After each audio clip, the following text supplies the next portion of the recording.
840 కోట్ల రూపాయలు వాళ్ళకు కొనిచ్చడానికి ముందుకు పోయాం. మత్స్యకారులకు ఆర్థిక సహాయం రెట్టింపు చేసి 20,000 రూపాయలు అదనంగా 20,000 రూపాయలు ఇస్తున్నాం. ఆటో డ్రైవర్లకి 15,000 రూపాయలు పెంచి కోరుకుపోయిన మానవీయ కోణంతో దివ్యాంగ శక్తి తీసుకొచ్చాం.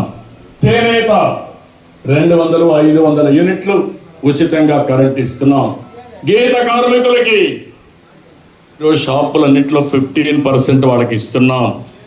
వడ్డెర ఎవరైతే ఉన్నారో రాళ్ల మీదనే ఆధారపడిన వారికి కూడా మనం ఆదుకోవడం కోసం 15% రిజర్వ్ చేశాం. ఇంకొక పక్కన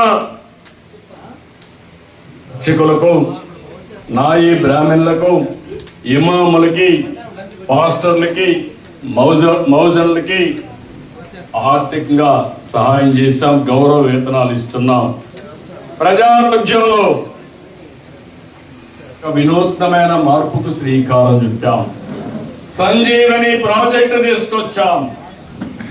ఈరోజు ఈ ప్రాజెక్టు మీద చూస్తే ప్రిడిక్టివ్, ప్రివెంటివ్, క్యూరేటివ్ కింద ఈ ప్రాజెక్టు ముందుకెళ్తుంది.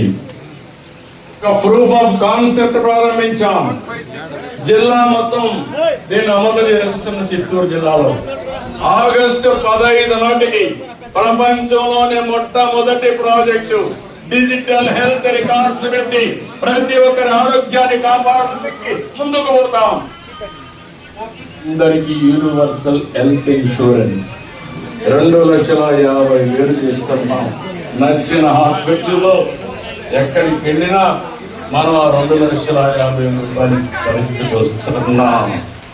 ఎడ్యుకేషన్ లో ఏపీ రోజులు మోడల్ గా నిలబెడతాం. టీచర్ల రిక్రూట్మెంట్ మొదలుతోనే పేరెంట్ టీచర్స్ మీటింగ్ పెట్టాం. ద్వారా పిల్లల్లో మార్పులు తీసుకొస్తాం. ప్రభుత్వ స్కూళ్ళన్నీ విద్యా ర్యాంకులు మొన్నే చూశారు. నెక్స్ట్ మీకు తెలియజేస్తున్నా. ఇంకొక పక్క నేనే ఫౌండేషన్ వేసాను వెలుగొండ. 2,500 నుంచి 3,000 కోట్ల రూపాయలు పెండింగ్ ఉన్నాయి. టనల్ కూడా పూర్తి కాలేదు.